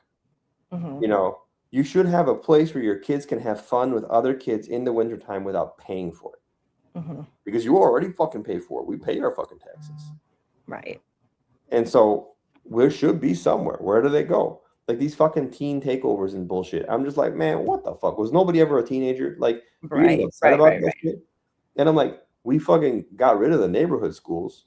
So, like, all these kids, you got to understand, in Chicago, if you go to a public school, especially any competitive public school, your friends in your class are from every corner of the city. So the only place you guys can actually meet up are these hubs. You're going to go to Hyde Park. You're going to go to Grant Park. You're going to go to these different places. And you're like, why are they showing up Grant Park? Why can't they stay in their neighborhood? It's like, because you broke their fucking schools up. So their friends that they know live in Rogers Park, even if they live in Ashburn, you know? And so there's nothing for them to do. Like, what are they supposed to do? Exactly. And so what you want them to do, like you want a 16-year-old holding their mommy's hand the whole time? Like, fuck you. Right. Like, was nobody a fucking kid? And so it's like, yeah, they break a car every once in a while. Like the shootings are a bad thing, and we gotta take care of that. But like, that's also a thing that's just like it's all wrapped into the same issue, which is these kids don't have shit to do. They need, you know, And I think it's the greatest indictment of a society when we're afraid of our own children.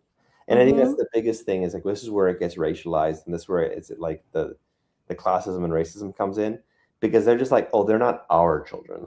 But like I grew up in the suburbs, bitch. They are your children. Like your children are just as fucking messy and destructive as any of the fucking kids anywhere else. Oh yeah, I was just at a 4th of July party. My aunt's house, like she has a lake house, very rich white community, and they were saying, like, one of the neighbors was like, a bunch of the teenagers stole our shit. They went through grandma's room. And I'm like, if they were Black children, this would be a much different conversation. People truly don't understand that teenagers are pieces of shit everywhere you go. And like the race fact, it's just like they're only worried because it's Black kids. Like it's and that's the thing is like that is developmentally the age when you are setting your own boundaries as an adult, like, right? So you're always pushing the boundaries of other people, and you know, you're pushing boundaries. You're going to be transgressive at some point. You're going to go too far, and somebody slaps you back, and that's okay, you know.